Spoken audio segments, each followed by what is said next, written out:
Maya Rodriguez wiped the sweat from her face as she finished checking the mining drill's power cells. The machine hummed quietly in the dim light of the underground tunnel. She had been working the mines of New Montana for 3 years now, and the job never got easier. The planet's rocky surface held valuable metals that Earth needed, but getting them out meant long days in dark holes. She looked at her watch. Another 2 hours before her shift ended. Maya picked up her tools and walked deeper into the tunnel. The other miners were spread out across different sections, each working alone in their assigned areas. It was safer that way. If one tunnel collapsed, the others would still be okay. Maya heard a strange sound echoing through the mine shaft. It was not the usual noise of drilling or rock falling. This sound was different. It was like metal scraping against stone, but louder and more rhythmic. She stopped walking and listened carefully. The sound was getting closer. Maya grabbed her radio and tried to contact the surface team. Static filled her earpiece. She tried different channels, but none of them worked. The communication system was down. This was not good. Emergency protocols required all miners to return to the surface immediately if communications failed. She started walking back toward the main shaft, but the strange sound was now coming from that direction too. Maya felt her heart beating faster. In her 3 years of mining, she had never heard anything like this. The lights went out. Emergency power kicked in a few seconds later, but the backup lights were dim and cast long shadows on the tunnel walls. Maya pulled out her flashlight and kept moving toward the exit. The scraping sound was all around her now, echoing off the walls in a way that made it impossible to tell where it was coming from. She reached the junction where her tunnel met the main shaft. The elevator that normally carried miners to the surface was not there. Instead, Maya saw something that made her blood freeze. Creatures were moving in the main shaft. They walked on 2 legs like humans, but they were taller and covered in dark scales. Each one had 4 arms that ended in sharp claws. Their eyes glowed yellow in the dim light, and they moved with the smooth coordination of a hunting pack. Maya pressed herself against the tunnel wall and tried to stay quiet. She watched as the creatures spread out, searching each side tunnel. Systematically, they were looking for something, or someone. One of the creatures stopped near her hiding spot and tilted its head. It made a clicking sound with its tongue, and Maya realized it was some kind of language. The creature moved closer to her tunnel. Maya held her breath and stayed perfectly still. The creature's yellow eyes swept the darkness where she was hiding. For a moment, she thought it would pass by. Then it made another clicking sound, louder this time, and pointed directly at her. The other creatures responded immediately. They moved toward her tunnel with frightening speed. Maya ran. She knew the mine tunnels better than anyone, but the creatures were fast. She could hear their claws scraping against the stone walls as they chased her. Maya took a sharp turn into a maintenance tunnel that led to an old section of the mine. Behind her, she heard a sound that chilled her more than the creature's claws or glowing eyes. She heard human voices screaming. The other miners were being caught. Maya kept running through the narrow maintenance tunnel. It was barely wide enough for one person, which might slow down the creatures. She reached the end of the tunnel and found herself in an abandoned mining chamber. There was no other way out. She was trapped.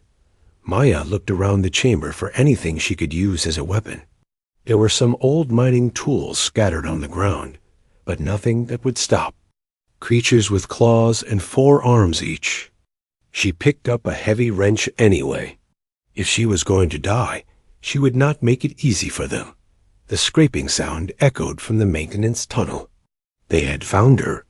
The first creature emerged from the tunnel opening. Up close, Maya could see that it wore some kind of armor and carried advanced weapons. This was not a wild animal. This was a soldier. The creature spoke in its clicking language, and Maya was surprised to hear a translation device respond in English. Subject located. Human female, adult, healthy specimen. Suitable for transport. Transport. They were not here to kill the miners. They were here to take them somewhere. More creatures filled the chamber. Maya counted 6 of them, all pointing weapons at her. She still held the wrench, but she knew it was useless against their technology. The lead.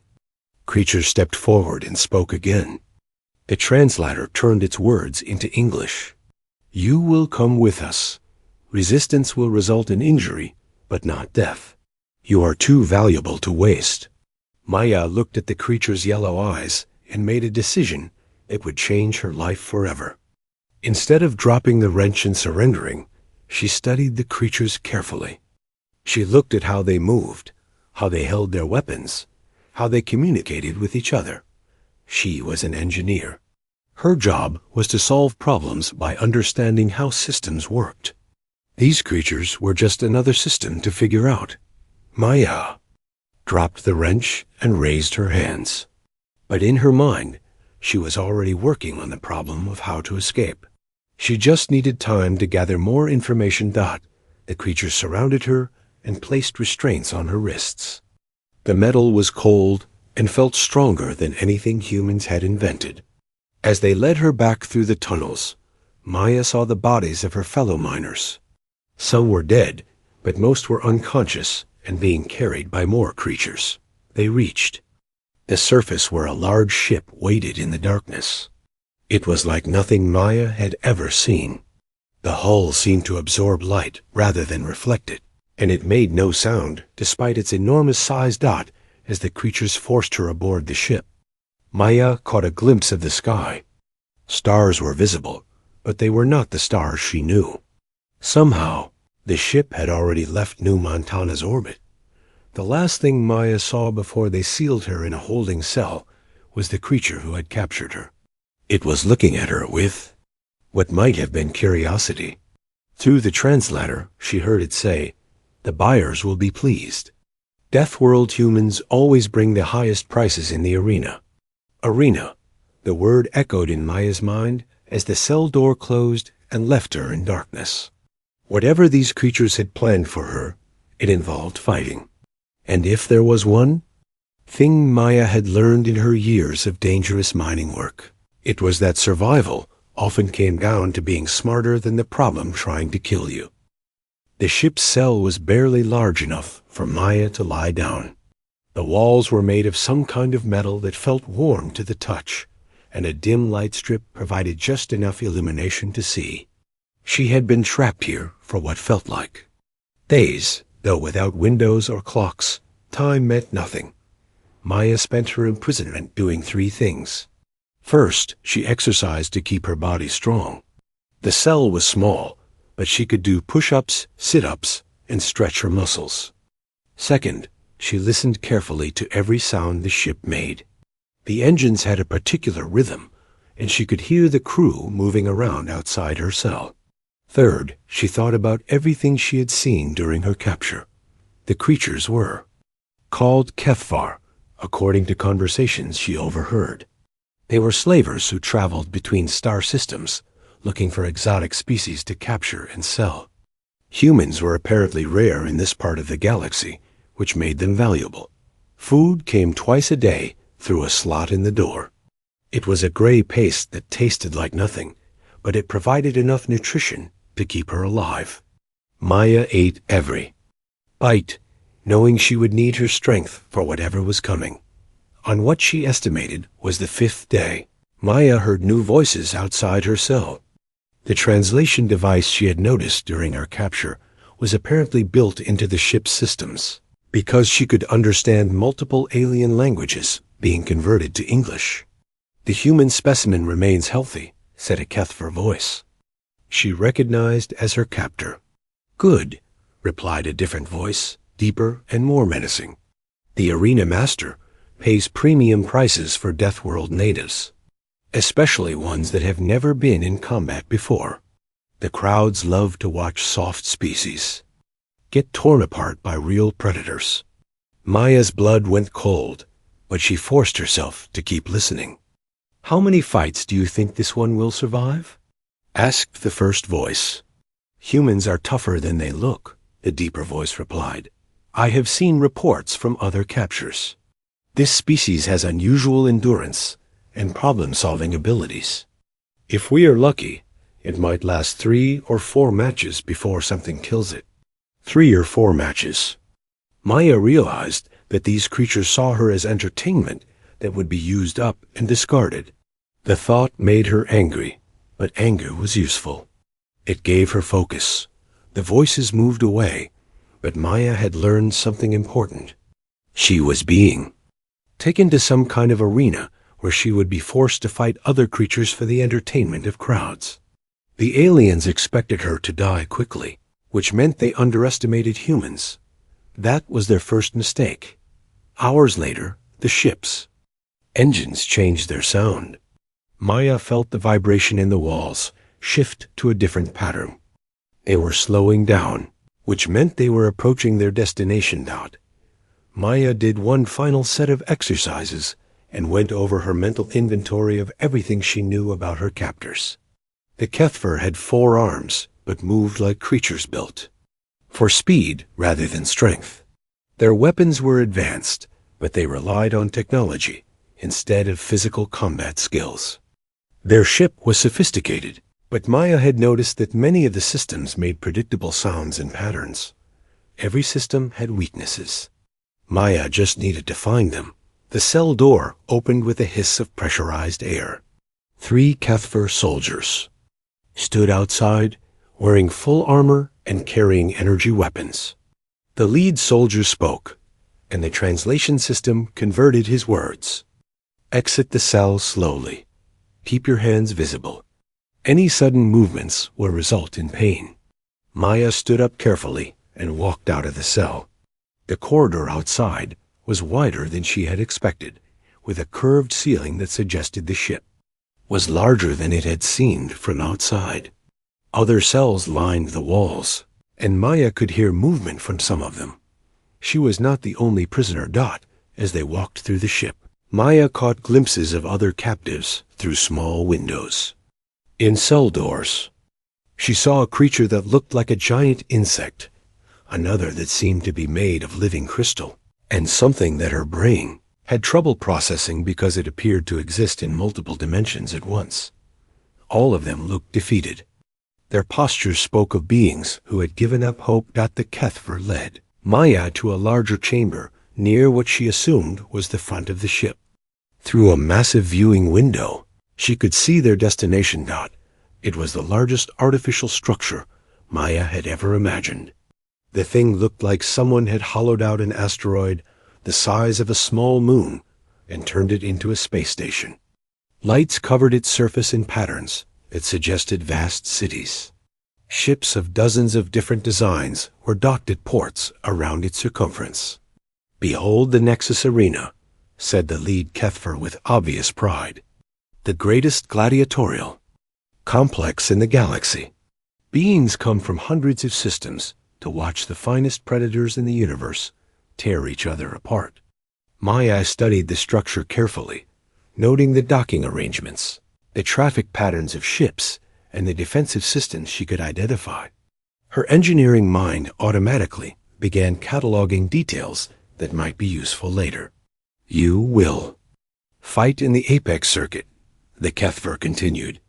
"Only the most dangerous creatures qualify for that level of combat. The crowds pay enormous sums to watch Deathworld natives face opponents that have evolved on planets far more hostile than your soft little Earth." Maya almost smiled at that. These aliens clearly had never studied Earth's history. Her planet had produced ice ages, volcanic eruptions, mass extinctions, and predators that would give nightmares to most species. Humans had survived all of it and learned to thrive in environments that killed everything else, but she kept her expression neutral. Let them think she was soft and helpless. It would make their surprise more complete when she proved them wrong. Ship docked with the arena complex with barely a tremor. Maya felt the artificial gravity shift slightly as they connected to the station systems. Through the viewing window, she could see other ships arriving and departing. This was clearly a busy hub of activity. The HFY led her through an airlock and into the station itself. The corridors were enormous, designed to accommodate beings of many different sizes and body types. Maya saw creatures she could not have imagined, from tiny floating spheres that seemed to be made of light to massive beings that had to duck, to fit through doorways designed for giants. All of them moved with a careful awareness of predators. This was a place where showing weakness meant death. They reached a processing center where Maya was cataloged like cargo. Scanners examined her body and recorded detailed measurements. Blood samples were taken for genetic analysis. A small device was implanted behind her ear that would monitor her vital signs and location. The neural tag will prevent you from leaving designated areas, explained a technician who looked like a cross between a spider and a computer. It will also record your performance in combat for analysis and entertainment purposes. Maya endured the procedures without complaint, but she was memorizing every detail. The scanners revealed information about the station's security systems. The blood analysis equipment showed her what kind of medical technology they had available. The neural implant was sophisticated, but Maya had worked with similar tracking devices in mining operations. Everything could be understood. Everything could be defeated. Finally, they led her to her new cell in a section marked as Cell Block Omega. Her new home was slightly larger than the ship's cell, with a simple bed, toilet, and food dispenser. Through a small window, she could see into other cells. In the cell across from hers sat another human. He was older than Maya, maybe 40 years old, with scars that spoke of multiple fights. When he saw her, his expression became deeply sad. "I am Danny Blake," he said quietly. "I have been here 6 months. You are the first human I have seen since they captured me." Maya looked at Danny's scars and defeated posture. She understood immediately that he was a broken man who had survived several fights but lost hope of ever escaping. "I am Maya Rodriguez," she replied. "How many fights have you won?" 3 in the lower circuits, Danny said. "But they move you up each time you win. The opponents get stronger and more dangerous." "I will not survive many more matches." Maya nodded, but privately she disagreed. Danny had survived 3 fights, which meant he was stronger and smarter than the aliens realized. He had just forgotten how to hope. That night, as Maya lay on her cell's hard bed, she could hear sounds echoing through the arena complex. Roars of creatures she could not identify. The cheers of crowds watching violence for entertainment. The mechanical sounds of the arena systems preparing for the next day's battles. Tomorrow, she would face her first opponent in the Apex circuit. The aliens expected her to die quickly and provide a few minutes of entertainment before being forgotten. Maya closed her eyes and began to plan. She had been thrown to the galaxy's apex predators, but they had made a critical error in judgment. They assumed that being from a death world made humans weak. They were about to learn that the opposite was true. Death worlds did not create victims. They created survivors. Maya woke to the sound of alarms echoing through the cell block. Red lights flashed in the corridor, and she could hear the heavy footsteps of guards moving between cells. Today was her first fight in the Apex circuit. Danny was already awake. In the cell across from hers. He sat on his bed with his head in his hands, and Maya could see his shoulders shaking. The man was terrified, and she could not blame him. She had spent the night listening to the sounds of the arena, and some of the roars she heard came from creatures that sounded larger than buildings. "They will come for you soon," Danny said without looking up. "The morning fights are always the bloodiest. The crowds like to start their day with fresh kills." Maya stood up and began her morning exercises. Push-ups, sit-ups, stretches to keep her muscles loose and ready. Danny watched her with confusion. Why are you doing that? He asked. It will not matter. The molten core serpent they matched you against can melt steel with its breath. Exercise will not save you from that. Maya finished her push-ups and looked at Danny. Tell me about this creature. Everything you know. Danny's expression became even more hopeless. They come from the lava worlds near the Pyrean cluster. Their bodies can reach temperatures over 3,000 degrees. They move through solid rock like it was water. Nothing can hurt them when they are at full heat. Maya nodded and continued her exercises. What else? What else matters? Danny sighed. They are living furnaces. The arena will be set up like a volcanic landscape to make them comfortable. You will be cooked alive before you can get close enough to attack. Maya did stretches to loosen her legs and neck. How do they see? How do they hear?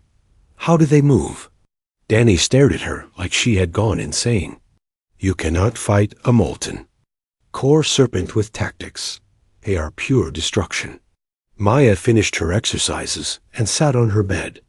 Danny, every creature has weaknesses. My job back home was solving problems that seemed impossible.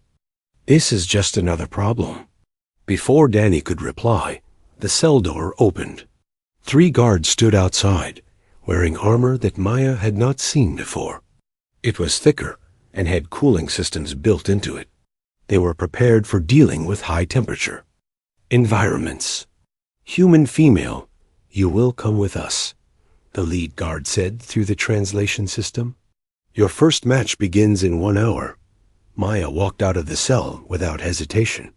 As they led her through the corridors, she studied everything around her with new attention. She was no longer a prisoner learning about her environment. She was a fighter preparing for battle. The arena complex was even larger than she had realized. Corridors branched off in dozens of directions, leading to different combat zones, training areas, and support facilities. Maya counted guard posts, noted security cameras, and memorized the locations of what looked like maintenance access points. They brought her to an equipment room, where she was given basic armor and weapons. The armor was lightweight but strong, designed to protect against claws and energy blasts. The weapons were simple but effective. A plasma rifle with limited ammunition, a vibro knife that could cut through most materials, and a personal shield generator. Standard equipment for Apex Circuit newcomers, explained the technician fitting her armor. If you survive your first 3 matches, you earn the right to choose your own gear. Maya tested the weight and balance of each weapon. The plasma rifle was heavier than she preferred, but it had good range. The vibro knife felt comfortable in her hand, and the shield generator was similar to devices she had used in mining work. How long do I have in the arena before the match starts? Maya asked. The technician looked surprised by the question. Most fighters prefer not to see the battlefield before combat. It increases fear and reduces performance. I am not most fighters. Maya said. The technician shrugged and led her to an observation area overlooking the arena. Maya's breath caught in her throat when she saw the battlefield dot. It was a perfect recreation of a volcanic landscape. Lava flows carved channels through black rock formations. Pools of molten stone bubbled and hissed, sending clouds of superheated gas into the air. The temperature in the arena had to be over 200 degrees, and that was before her opponent. Arrived. Maya studied the layout carefully. The lava flows followed predictable patterns based on the elevation of the rock formations. There were several elevated areas that would be cooler than the main floor. Most importantly, she could see the mechanical systems that controlled the environment. Massive heat exchangers in the walls regulated the temperature. Pumps controlled the flow of artificial lava. Atmospheric processors managed the air composition. It was an impressive engineering achievement, but Maya saw something else. She saw weaknesses. Impressive, is it not? Said a new voice behind her. Maya turned to see a creature she had not encountered before. It was tall and thin, with skin that looked like polished metal and eyes that glowed with inner light. "I am Coordinator Vexthal. I manage the technical aspects of arena combat." "It is very impressive," Maya agreed. "How do the heat exchangers prevent the entire station from overheating?" Vexthal seemed pleased by her technical interest. "Thermal energy is channeled through a network of cooling conduits that run beneath the arena floor. Excess heat is vented into space through specialized radiators." Maya nodded and continued studying the arena. "What happens if those conduits are damaged?" "The safety systems would shut down the entire environment within minutes," Vexthal said. "We cannot risk damage to the station's infrastructure." "Perfect." Maya had found her first tactical advantage. They led her to a holding area beneath the arena, where she could hear the crowd gathering above. The sound was enormous, thousands of beings cheering for violence and death. Maya tried to estimate the size of the audience based on the acoustics, but gave up when she realized it had to be at least 50,000 spectators. Through a viewing screen, she watched her opponent being released into the arena. The molten core serpent was exactly as terrifying as Danny had described. It was 30 feet long and moved like liquid fire. Its body glowed white-hot, and when it breathed, flames shot out in a cone that turned solid rock into molten slag. Creature immediately headed for the largest lava pool and submerged itself. Only its head remained visible, and its eyes burned like small suns as it waited for prey to enter its domain. Maya checked her equipment one final time. The plasma rifle had 12 shots. The vibro knife would be useless at range, but might be important up close. The shield generator had enough power for maybe 5 minutes of continuous use. Not much to work with, but she had solved bigger problems with less. The arena gates opened, and Maya stepped into hell. The heat hit her like a physical blow. Even with her armor's cooling systems running at maximum, she could feel sweat beading on her skin within seconds. The air shimmered with thermal distortion, making it difficult to see clearly. The crowd's roar was deafening. Maya could hear alien voices cheering in dozens of languages, but the translation system had been turned off for the fighters. She was alone with her thoughts and her plan. The molten core serpent emerged from its lava pool and moved toward her with frightening speed. It did not attack immediately, instead circling her position and studying her with alien intelligence. The creature had fought many opponents and knew how to evaluate threats. Maya did not try to attack. Instead, she ran toward the coolest area of the arena, a rocky outcrop that was elevated above the main lava flows. The serpent followed, leaving a trail of molten stone wherever it touched the ground dot as she ran. Maya pulled out her plasma rifle and aimed not at the serpent, but at the heat exchangers she had spotted during her reconnaissance. Her first shot hit a cooling vent and caused a small explosion. Her second shot damaged a thermal regulator. The serpent was now close enough to attack. It reared up and breathed a cone of flame that would have incinerated anything in its path. But Maya had already rolled behind a rock formation, and the fire passed harmlessly overhead. She continued targeting the arena's cooling systems with precise shots. Each hit caused more damage to the environmental controls. The serpent attacked again, but Maya kept moving, always staying ahead of its flames. On her 8th shot, she hit the main thermal coupling that Vexthal had mentioned. The explosion was much larger this time, and alarm sirens began wailing throughout. The arena dot the temperature began to drop dot. It was subtle at first, but Maya could feel the difference. The serpent could feel it too. Its movements became slightly slower as its body temperature decreased. Instead of the perfect furnace environment it was used to, the arena was becoming cooler with each passing minute. Maya used her remaining plasma shots to damage more cooling systems, creating a cascade failure that the arena's safety protocols could not compensate for. The artificial lava began to cool and solidify. The superheated air became merely hot instead of lethal. The molten core serpent was still dangerous, but it was no longer operating in its ideal environment. Maya had leveled the playing field. Now came the hard part. She drew her vibro knife and activated her personal shield. The serpent was confused by the changing environment and made the mistake of attacking with its previous level of confidence. When it breathed fire, the flame was noticeably weaker than before. Maya dodged the attack and closed the distance. The serpent tried to strike her with its massive coils, but she was faster and more agile than at XP 6 months had passed since Maya's first victory, and the Nexus Arena had never seen anything like her rise through the rankings. She had defeated 12 opponents, each more dangerous than the last, using tactics that baffled the galaxy's greatest military minds. Maya sat in her upgraded cell, which was larger now and came with better food and equipment. Winners in the Apex circuit earned privileges, but they also earned more dangerous opponents.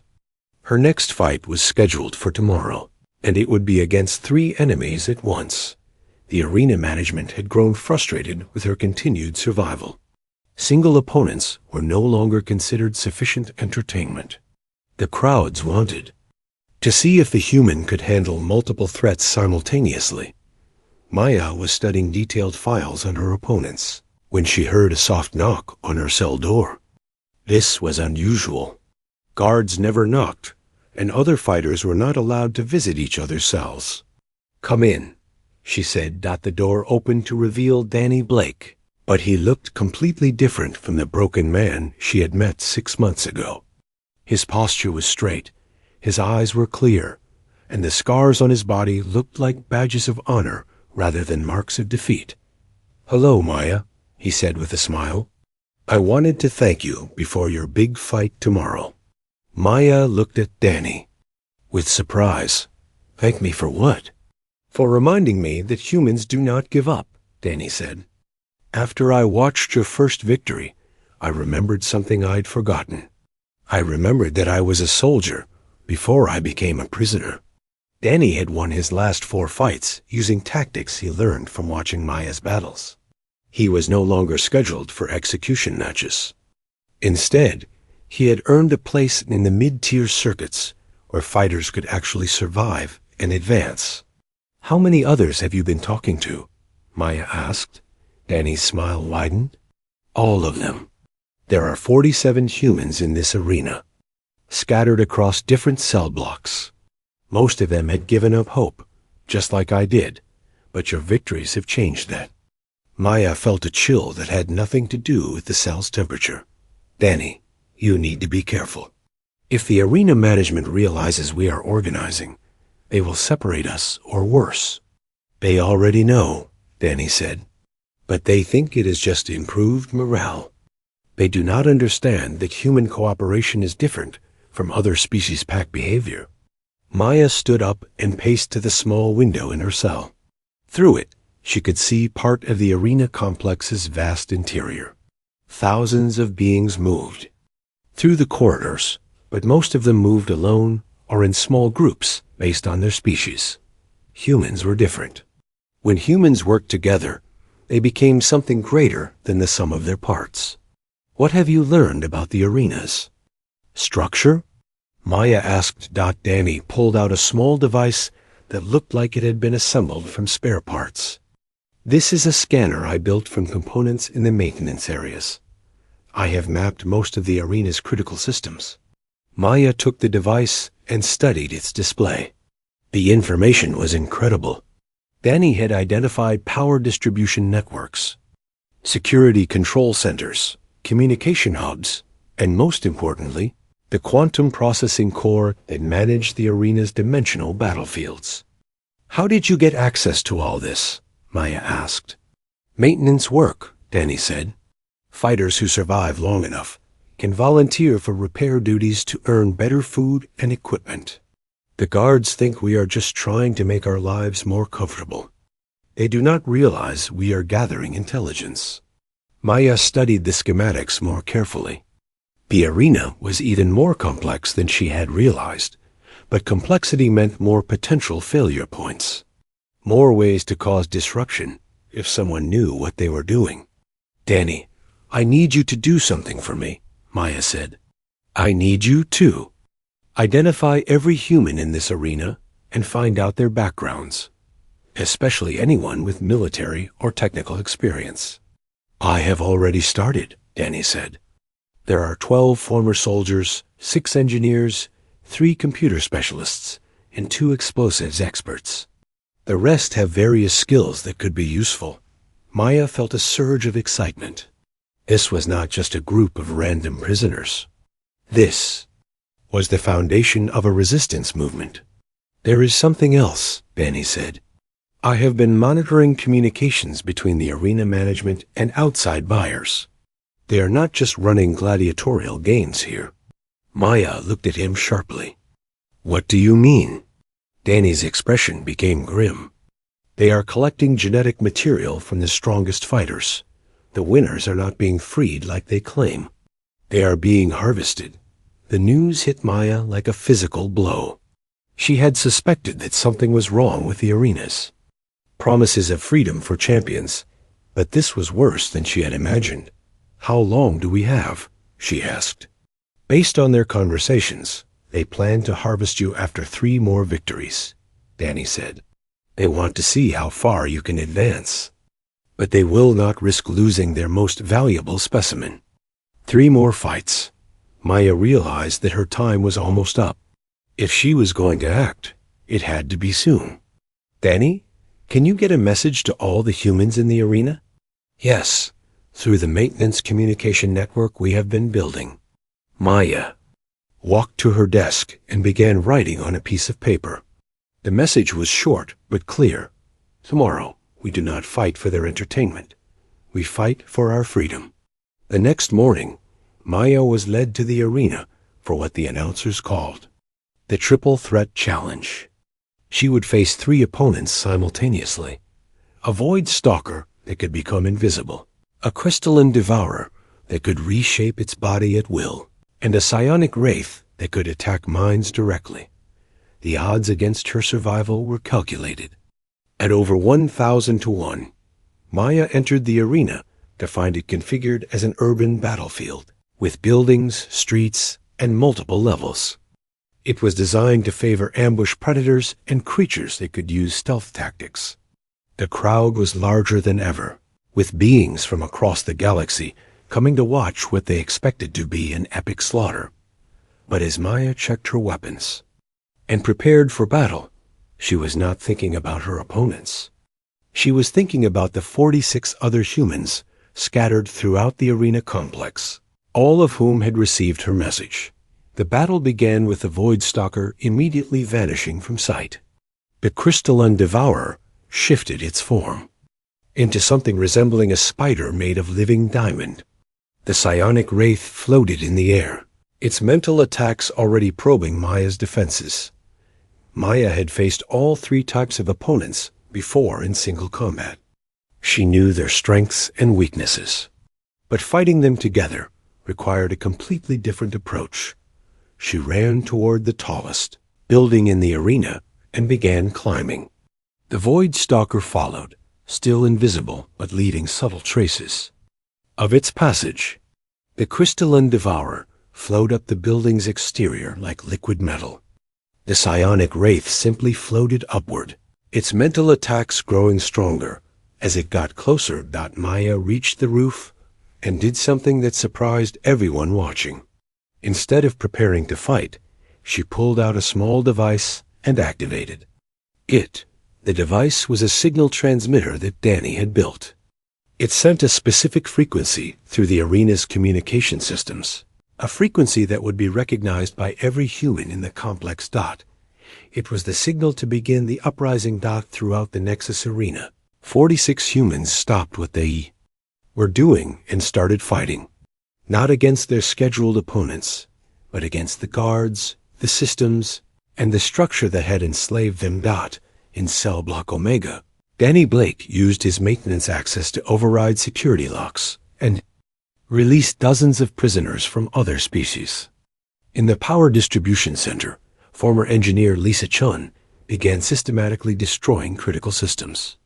In the Communication Hub, computer specialist Mike Torres started broadcasting messages throughout the complex, telling prisoners that the revolution had begun. Maya's opponents in the arena realized that something was wrong when alarms started sounding throughout the complex. The Void Stalker materialized, confused by the chaos erupting around them. The Crystalline Devourer shifted back to its normal form, trying to understand why the crowd was panicking instead of cheering. The Psionic Wraith tried to probe Maya's mind and was shocked to discover that she was not afraid. Instead, her thoughts were filled with cold calculation and tactical planning. This human was not fighting for survival. She was fighting for victory. Maya used the confusion to her advantage. She had studied these opponents carefully and knew that their greatest strength was also their weakness. They were perfect predators for single combat, but they had never learned to work together. She threw a flash grenade that temporarily blinded the Crystalline Devourer and disrupted the Psionic Wraith's concentration. While they recovered, she focused on the Void Stalker, using motion sensors she had activated to track its invisible form. The Void Stalker attacked, thinking it had the advantage of surprise. But Maya was ready. She had calculated its approach pattern and moved at precisely the right moment to avoid its claws while striking back with her vibro knife. The wound was not fatal, but it forced the Void Stalker to materialize. Once visible, it lost its primary advantage. Maya pressed her attack, using the urban environment to limit the creature's mobility. The Crystalline Devourer recovered and tried to engulf Maya with its liquid metal form.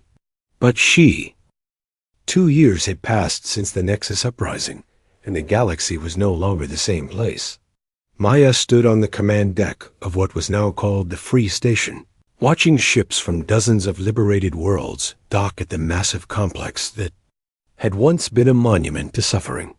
The transformation had been remarkable. The gladiatorial arenas had been converted into training facilities where former slaves learned skills to survive in freedom. The VIP sections had become medical centers where beings recovered from the trauma of captivity. The prison cells had been torn down and replaced with housing for refugees from across the galaxy. Maya was no longer the desperate mining engineer who had been captured on New Montana.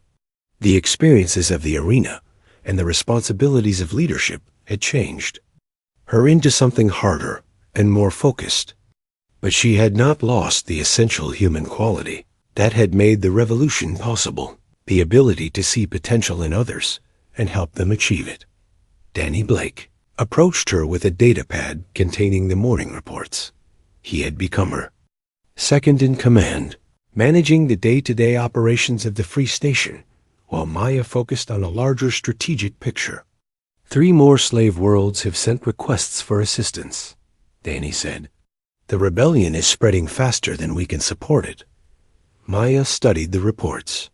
Each liberated world became a beacon that inspired others to rise up against their oppressors. But success brought new challenges.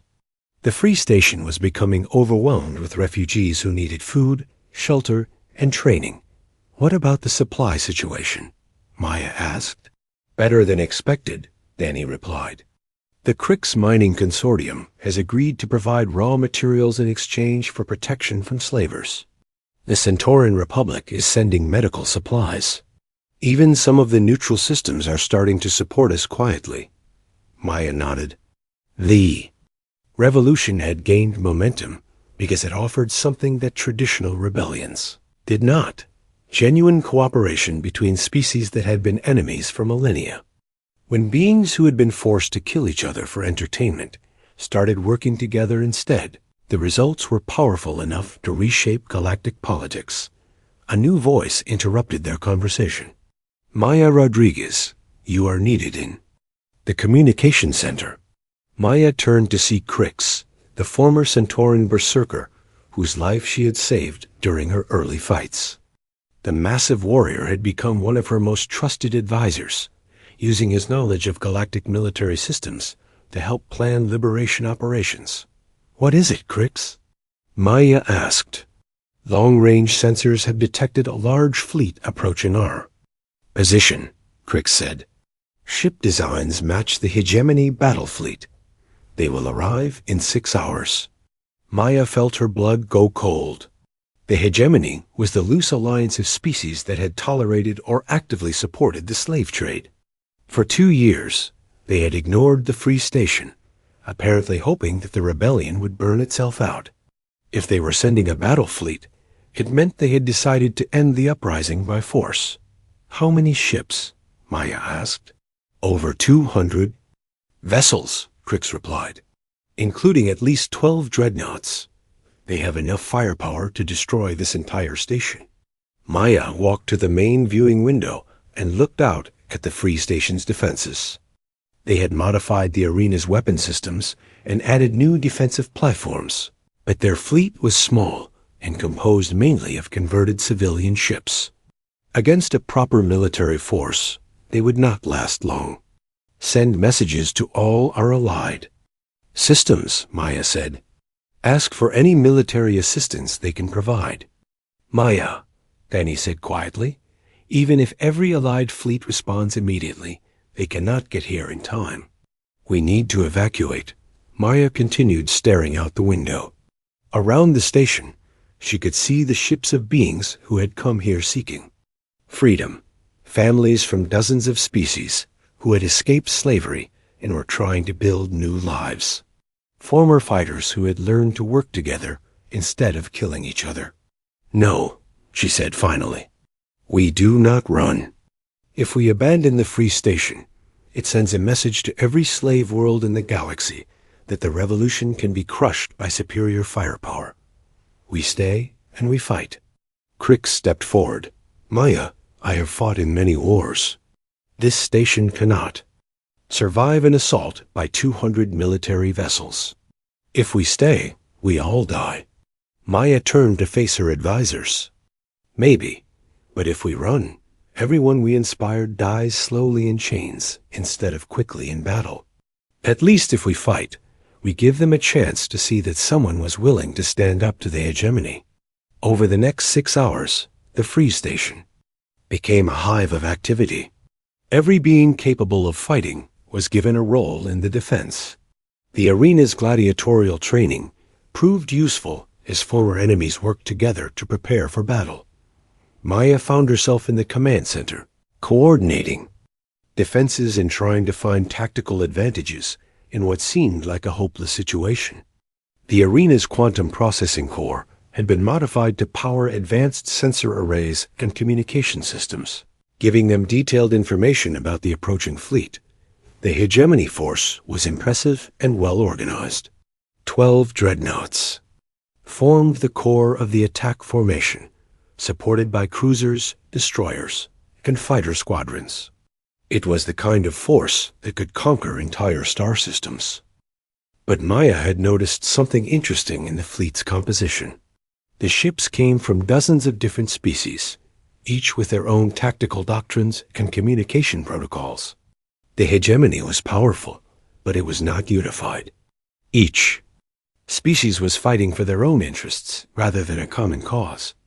"Danny, can we intercept their communications?"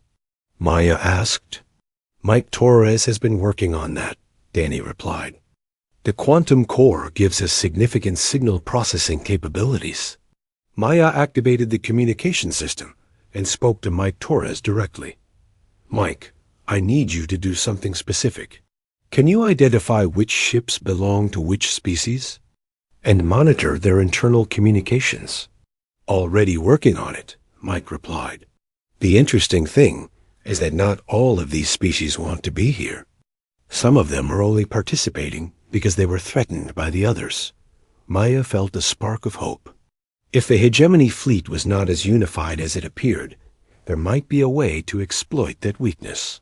"Can you establish communication with individual ships without the fleet command knowing?" Probably, Mike said. What do you have in mind?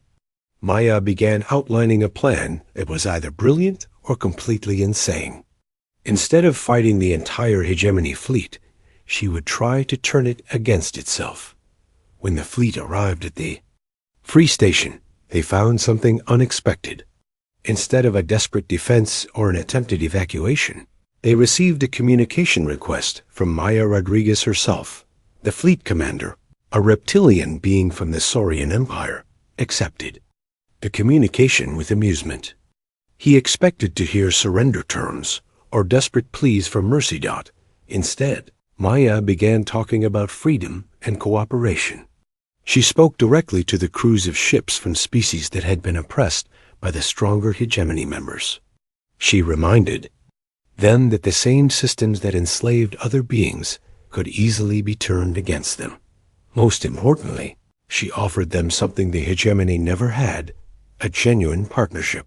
Instead of domination, the fleet commander cut off the communication and ordered the attack to begin. But Maya's words had already reached hundreds of ships and thousands of crew members. Seeds of doubt had been planted in minds that had been indoctrinated to follow orders without question. The battle began with a massive bombardment from the FOD hegemony dreadnoughts. The free station's shields held for the first few minutes, but everyone knew they could not last long against that kind of firepower. Then something unprecedented happened. 3 cruisers from the Deltan Confederation suddenly changed course and began attacking hegemony ships instead of the station. They were followed by a squadron of fighters from the Arcturian Assembly. Within minutes, the carefully organized fleet had become a chaotic battlefield where former allies were shooting at each other. Species that had been forced to cooperate by threats and intimidation found themselves free to act on old grievances and suppressed resentments. Maya watched from the command center as her desperate gamble paid off. She had not defeated the hegemony fleet with superior firepower.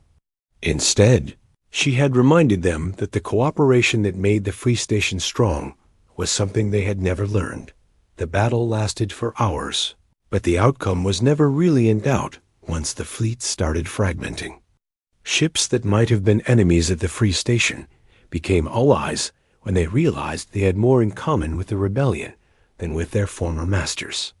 When the fighting ended, Maya found herself in command of not just the free station, but a fleet of over 100 ships crewed by beings who had chosen freedom over oppression. The former arena master, who had been kept as a prisoner during the uprising, was brought before Maya in what had once been his private chambers. The ancient being looked at her with something that might have been respect. "You have accomplished something I thought was impossible," he said. "You have united predators into something greater than the sum of their parts." Maya looked at the creature who had tortured and killed thousands for entertainment. "You never understood what makes humans dangerous. It is not our individual strength. It is our ability to make others stronger." The arena master nodded slowly. "What will you do with me?" Maya considered the question. This being had caused Eno